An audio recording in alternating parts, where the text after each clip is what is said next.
ಕಳೆದ ವಾರದ ಶ್ಲೋಕದಲ್ಲಿ ನಾನು ನಿಮಗೆ ಯೋಗ ಅಂದರೆ ಏನು, ಯೋಗಿ ಹೇಗಿರ್ತಾರೆ, ಯೋಗಿಯ ಗುಣಲಕ್ಷಣಗಳೇನು, ಮತ್ತು ಅವ್ರಿಗೆ ಇಂದ್ರಿಯದಲ್ಲಿ ಆಸಕ್ತಿ ಇರುತ್ತೋ ಇಲ್ವೋ, ಹೇಗಿರ್ತಾರೆ ಅನ್ನೋದನ್ನು ವಿವರಿಸಿದ್ದೆ. ಇವತ್ತು 5 ಮತ್ತು 6ನೇ ಶ್ಲೋಕದಲ್ಲಿ ಕೃಷ್ಣ ಮುಂದೆ ಏನು ಹೇಳ್ತಾರೆ ಅನ್ನೋದನ್ನು ಕೇಳೋಣ. ಬನ್ನಿ ಹಾಗಾದರೆ ವಿಡಿಯೋನ ಸ್ಟಾರ್ಟ್ ಮಾಡೋಣ.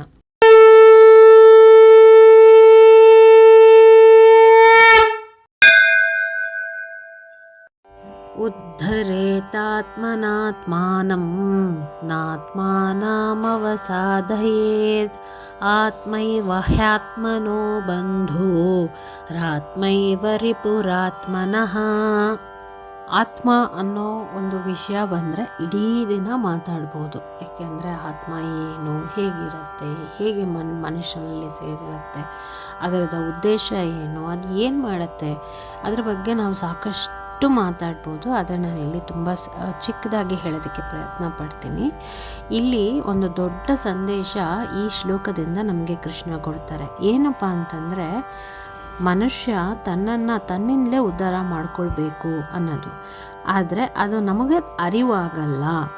ಎಲ್ಲೋ ಇರೋ ದೇವ್ರಿಗೆ ಕೈ ಮುಗಿತೀವಿ, ಗುರುಗಳಿಗೆ ಕೈ ಮುಗಿತೀವಿ, ಶಾಸ್ತ್ರಗಳಿಗೆ ತಲೆ ಬಾಗ್ತೀವಿ, ಇದೆಲ್ಲ ನಮ್ಮನ್ನು ಉದ್ಧಾರ ಮಾಡುತ್ತೆ ಅಂತ ಅಂದ್ಕೊಂಡಿದ್ದೀವಿ. ಅದು ಒಂದು ನಂಬಿಕೆ ಇರಬೇಕು, ಆದರೆ ಸ್ವಲ್ಪ ಮಟ್ಟಿಗೆ ಇರಬೇಕು. ಆದರೆ ಅದೇ ಎಲ್ಲ ಮಾಡುತ್ತೆ ಅಂತ ನಂಬ್ಕೊಳ್ಳೋದು ತಪ್ಪಾಗತ್ತೆ. ಇದಕ್ಕೆ ರಾಮಕೃಷ್ಣರು ಒಂದು ಉದಾಹರಣೆ ಕೊಡ್ತಾರೆ. ಏನಪ್ಪ ಅಂತಂದರೆ, ಒಬ್ಬ ಗುರುಗೆ ಒಬ್ಬ ಶಿಷ್ಯ, ಆ ಶಿಷ್ಯ ರಾಜ ಆಗಿರ್ತಾನೆ.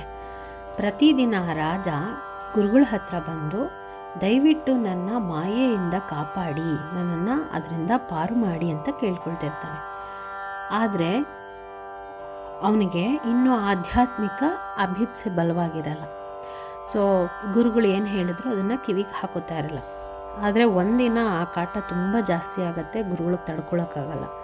ಇವ್ರು ಹೇಗನ ಮಾಡಿ ನಾನು ಬುದ್ಧಿ ಕಲಿಸ್ಬೇಕು ಅಂತ ಅರಮನೆಯಲ್ಲಿ ಗುರುಗಳು ಹೋಗಿ ಒಂದು ಕಂಬನ ಭದ್ರವಾಗಿ ಹೋಗಿ ತಬ್ಕೊಳ್ತಾರೆ.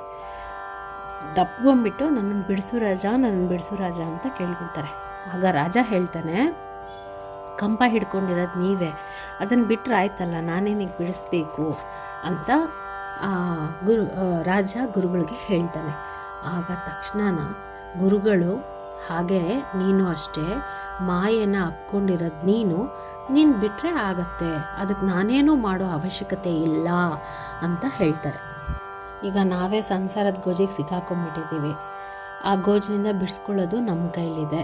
ಮದುವೆ ಅಂತ ಮಾಡ್ಕೊಂಡ್ವಿ, ಮಕ್ಕಳು ಅಂತ ಮಾಡ್ಕೊಂಡ್ವಿ, ಸಂಸಾರ ಅಂತ ತೂಗಿಸಿದ್ವಿ, ಅಪ್ಪ ಅಮ್ಮ ಎಮೋಷನ್ಸ್ ಎಲ್ಲ ಕ್ರಿಯೇಟ್ ಮಾಡ್ಕೊಂಡ್ವಿ. ಮನುಷ್ಯದವ್ರು ನಾವು ದುರ್ಬಲರು, ಅಜ್ಞಾನಿಗಳು, ಪಾಪಿಗಳು, ನಮ್ಗೆ ಆ ಶಕ್ತಿ ಎಲ್ಲಿದೆ ಅಂತ ನಾವೇ ಅದನ್ನು ಹೇಳ್ಕೊಂಡ್ಬಿಡ್ತೀವಿ. ನಮ್ಮ ಕೈಲಿ ಏನೂ ಆಗಲ್ಲ ಅಂತ ಹೇಳಿಬಿಟ್ಟು ದೇವರು, ದಿಂಡ್ರು, ಸಂಪ್ರದಾಯ, ಶಾಸ್ತ್ರ ಅಂತ ಅದರಿಂದ ಹೋಗ್ತಾ ಇದ್ದೀವಿ.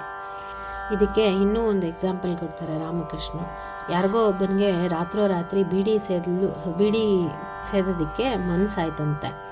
ನೋಡಿದ್ರೆ ಅವನಿಗೆ ಬೀಡಿ ಹತ್ತಿಸ್ಕೊಳ್ಳೋಕ್ಕೆ ಕಡ್ಡಿ ಇರಲಿಲ್ಲ.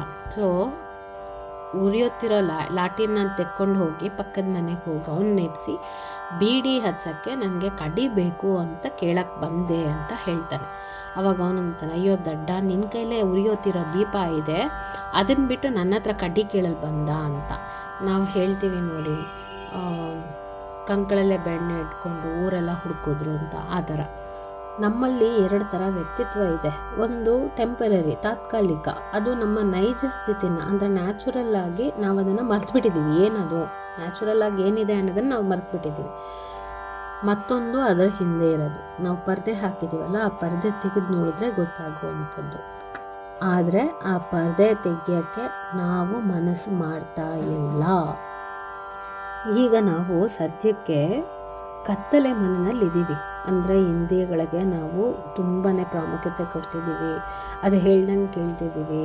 ಆದರೆ ಆ ಪರದೆ ಹಾಕಿರೋ ಜಾಗಕ್ಕೆ ಹೋಗೋಕ್ಕೆ ನಾವು ಪ್ರಯತ್ನ ಪಡ್ತಾ ಇಲ್ಲ. ಅದು ಹೇಗಪ್ಪ ಅಂತಂದರೆ, ಈಗ ನಾವು ಫಾರ್ ಎಕ್ಸಾಂಪಲು ಒಂದು ಕತ್ಲೆ ಮನೆಯಲ್ಲಿದ್ದೀವಿ, ಅಲ್ಲಿ ಕತ್ಲೆ ಅಂತ ಕೂಗ್ತಾ ಇದ್ದೀವಿ. ಆದರೆ ನಮ್ಮ ಹತ್ರ ಮ್ಯಾಚ್ ಬಾಕ್ಸು, ದೀಪದ ಪೆಟ್ಟಿಗೆ ನಮ್ಮ ಜೇಬಲ್ಲೇ ಇದೆ ಅನ್ನೋದು ನಮಗೆ ಗೊತ್ತಾಗ್ತಿಲ್ಲ. ಅದನ್ನು ತೆಗೆದು ಹಚ್ಚಿದ್ರೆ ಕತ್ಲು ಮಾಯ ಆಗತ್ತೆ ಅನ್ನೋದು ತಿಳಿದ ಹಾಗೆ ನಾವು ಕೆಲಸ ಮಾಡ್ಕೊಂಡು ಹೋಗ್ತಾ ಇದ್ದೀವಿ. ಇಲ್ಲಿ ಕೃಷ್ಣ ಇನ್ನೊಂದು ಅಮೃತ ಸಂದೇಶನ ಕೊಡ್ತಾ ಇದ್ದಾರೆ. ಅದು ಅಮೃತ ಅಂತ ನಾವು ಈ ಕ್ಷಣಕ್ಕೆ ಅಂದ್ಕೊಳ್ತೀವಿ. ಬಟ್ ಆ ಪರಿಸ್ಥಿತಿಗಳು ಬಂದಾಗ ಎದುರಿಸೋದು ಅಷ್ಟು ಸುಲಭನೇ ಅಲ್ಲ. ಯಾಕೆ ಅಂತ ನಮ್ಗೆ ಇದುವರೆಗೂ ಅದು ಅರ್ಥ ಆಗಿಲ್ಲ. ಈಗ ನಮ್ಮನ್ನು ನಾವು ಕುಗ್ಗಿಸ್ಕೊಳ್ಬಾರ್ದು ಅನ್ನೋದು ಈ ಶ್ಲೋಕದ ಇನ್ನೊಂದು ಅರ್ಥ. ನಮ್ಮ ಜೀವನದಲ್ಲಿ ಎಷ್ಟೋ ಜನ ಬರ್ತಾರೆ, ಎಷ್ಟೋ ಜನ ಬೈತಾರೆ, ಎಷ್ಟೋ ಜನ ಹಿಂಸಿಸ್ತಾರೆ, ಕೆಲವೊಂದ್ಸಲಿ ಅವಹೇಳನ ಮಾಡ್ತಾರೆ. ಅವ್ರೇನಾರ ಅಂದರೆ ಮಾಡಿದ್ರೆ ನಾವೇನು ಮಾಡ್ತೀವಿ, ನಮ್ಮನ್ನು ನಾವು ಪ್ರೂವ್ ಮಾಡ್ಕೊಳಕ್ಕೆ ಹೋಗ್ತೀವಿ ನಾವು ಹಾಗಲ್ಲ ಅಂತ. ಅಥವಾ ಕೆಲವೊಂದ್ಸಲಿ ಏನು ಮಾಡ್ತೀವಿ, ಹೌದೇನೋ ಅವ್ರು ಬೈದಿದ್ದು ಕರೆಕ್ಟೇನೋ, ನಾವು ಹಾಗೇನೇನೋ ಅಂತ ನಮ್ಮನ್ನು ನಾವೇ ಶಾಪ ಹಾಕ್ಕೊಳ್ತೀವಿ. ನಮಗೆ ಆತ್ಮಶ್ರದ್ಧೆ ಇರಬೇಕು. ಯಾರಾನ ಏನಾರ ಅಂದರೆ ಅಯೋಗ್ಯ ಅಂತನೋ, ಅಜ್ಞಾನಿ ಅಂತನೋ, ಪಾಪಿ ಅಂತನೋ ಅದೇನ ಅಂದ್ರೂ ಅದು ನಮಗೆ ಮೇಲೆ ಮುಟ್ಟಿರುವ ಧೂಳು ಅಂತ ಅನ್ಕೋಬೇಕು. ಟೆಂಪರರಿ ಅದು. ಈಗ ಯಾವುದಾನ ಒಂದು ಫರ್ನಿಚರ್ ಮೇಲೆ ಧೂಳು ಕೂತಿದೆ ಅಂದರೆ ಅದನ್ನು ವರ್ಸ್ ಕ್ಲೀನ್ ಮಾಡ್ತೀವಿ. ಕ್ಲೀನ್ ಮಾಡಿದಾಗ ಏನಾಗುತ್ತೆ, ಅದು ಪಾಲಿಶ್ ಆಗೇ ಆಗುತ್ತೆ. ಹಾಗೆ ಬೇರೆಯವ್ರು ಬೈಯೋದು, ಅವಹೇಳನ ಮಾಡೋದು ಇವೆಲ್ಲನದು ತಾತ್ಕಾಲಿಕ. ಯಾರಾನ ಏನಾನ ಅಂದರೆ ಬೈದರೆ ನೀವು ಹೌದೇನೋ ಅಂತ ಅಂದ್ಕೊಳ್ಳೋದು ತಪ್ಪು. ಯಾವುದೇ ಕಾರಣಕ್ಕೂ ಜೋಕಾಗಲಿ ನಿಮ್ಮನ್ನು ನೀವು ನಿಂದಿಸ್ಕೊಳ್ಬಾರ್ದು. Everything is a vibration, energy ಅಂತ ಹೇಳ್ತೀವಿ. ಬ್ರೂಸ್ಲಿ ಇದನ್ನೇ ಹೇಳೋದು. ಇದು ಸ್ಪೆಲ್ ಆಗುತ್ತೆ ನಿಮ್ಮ ಬಾಡಿ ಮೇಲೆ, ಎಲ್ಲ ಎನರ್ಜಿಯಿಂದ ಕೂಡಿರೋದ್ರಿಂದ. ಅದಕ್ಕೆ ಸ್ಪೆಲ್ಲಿಂಗ್ ಅಂತ ಹೇಳೋದು. ಯಾವುದೇ ಕಾರಣಕ್ಕೂ ನೀವು ನಿಮ್ಮ ಮೇಲೆ ನೆಗೆಟಿವ್ ಆಗಿ ಮಾತಾಡಬೇಡಿ, ಅಥವಾ ಬೇರೆಯವ್ರು ಮಾತಾಡಿದ್ರು ಅದನ್ನು ನೀವು ಮನಸ್ಸಿಗೆ ಹಾಕೋಬೇಡಿ.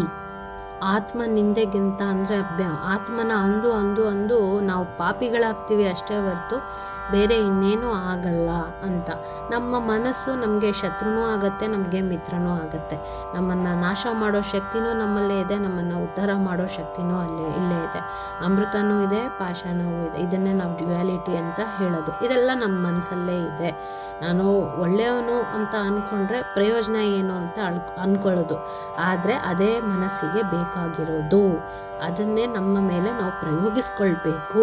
ನಮ್ಮ ಮನಸ್ಸೇ ನಮ್ಮನ್ನು ಉದ್ಧಾರ ಮಾಡೋದು. ಯಾವುದು ಬೇಕೋ ಅದನ್ನು ಮಾತ್ರ ತೆಗೆದುಕೊಂಡು ಹೋಗಬೇಕು.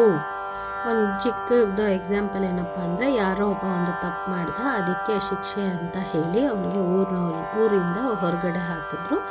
ಆ ಹೊರಗಡೆ ಹಾಕಿದಾಗ ಅಲ್ಲಿ ಒಂದು ಸೆರೆಮನೆ ಇತ್ತು. ಅಲ್ಲಿ ಸುತ್ತಲೂ ಕಿಟಕಿಗಳಿದ್ವು, ಮತ್ತು ಊರಿಂದು ಕಸ ಎಲ್ಲ ತೆಗೆದು ತಂದು ಒಂದು ಕಡೆ ಹಾಕ್ತಿದ್ರು. ಇನ್ನೊಂದು ಕಡೆ ಚೆನ್ನಾಗಿರೋ ಒಂದು ಸಮುದ್ರ ಗಾಂಭೀರ್ಯದಿಂದ ಇತ್ತು. ಸೊ ಇವನ್ನ ತಂದು ಯಾರಿಲ್ಲಿ ಹಾಕಿದ್ರು ತಪ್ಪು ಮಾಡ್ದ ಅಂತ ಅವನ ಸೆರೆಯಾಳು ಅವನೇನು ಮಾಡ್ತಿದ್ದ, ಪ್ರತಿದಿನ ಊರ ಕಸ ಬಂದು ಬೀಳೋ ಕಡೆಗೆ ನೋಡಿ ಅಯ್ಯೋ ಬರೀ ಕಸ ಅಂತ ಕೊಡ್ತಿದ್ದ.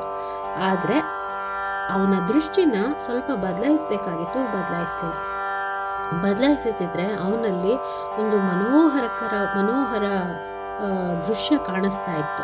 ಸೊ ಎರಡೂ ಇದೆ. ಯಾವುದನ್ನು ನಾವು ನೋಡ್ತೀವಿ, ನಮ್ಮ ಪರ್ಸೆಪ್ಷನ್ ಏನಿದೆ ಅನ್ನೋದು ನಮ್ಮ ಮೇಲೆ ಡಿಪೆಂಡ್ ಆಗಿದೆ ಅನ್ನೋದು ಈ ಶ್ಲೋಕದಲ್ಲಿ ವಿವರಿಸಿರುವಂಥದ್ದು. ಬಂಧುರಾತ್ಮಾತ್ಮನ ತಸ್ಯ ಏನಾತ್ಮೈವಾತ್ಮನಾ ಜಿತಃ ಅನಾತ್ಮನಸ್ತು ಶತ್ರುತ್ವೇ ವರ್ತೇತಾತ್ಮೈವ ಶತ್ರುವತ್.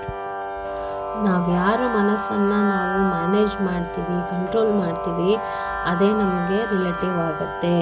ಯಾರು ಮನಸ್ಸನ್ನು ಗೆಲ್ಲಕ್ಕಾಗಲ್ಲ ಅದು ಶತ್ರು ಥರನೇ ಕೆಲಸ ಮಾಡುತ್ತೆ.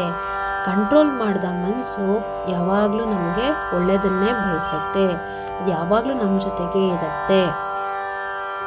ಹಾಗೆ ನಮ್ಮ ಮನಸ್ಸು ದುರ್ಬಲ ಆದರೆ ಅದಕ್ಕಿಂತ ಪ್ರಬಲವಾದ ವೈರಿ ಮತ್ತೊಂದಿಲ್ಲ. ಗೆಲ್ಲದ ನಮ್ಮ ಮನಸ್ಸಿನಲ್ಲಿ ಆಸೆ ಆಕಾಂಕ್ಷೆಗಳು ಕುದಿಯುತ್ತಿರುತ್ತೆ.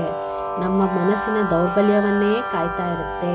ಮನಸ್ಸು ಕೆಳಮಟ್ಟಕ್ಕೆ ಬಂದ ಗಳಿಗೆಯಲ್ಲಿ ಹೀನ ಸಂಸ್ಕಾರಗಳು ಮೇಲೆದ್ದು ಕೈಲಿ ಮಾಡಬಾರ್ದನ್ನ ಮಾಡಿಸತ್ತೆ.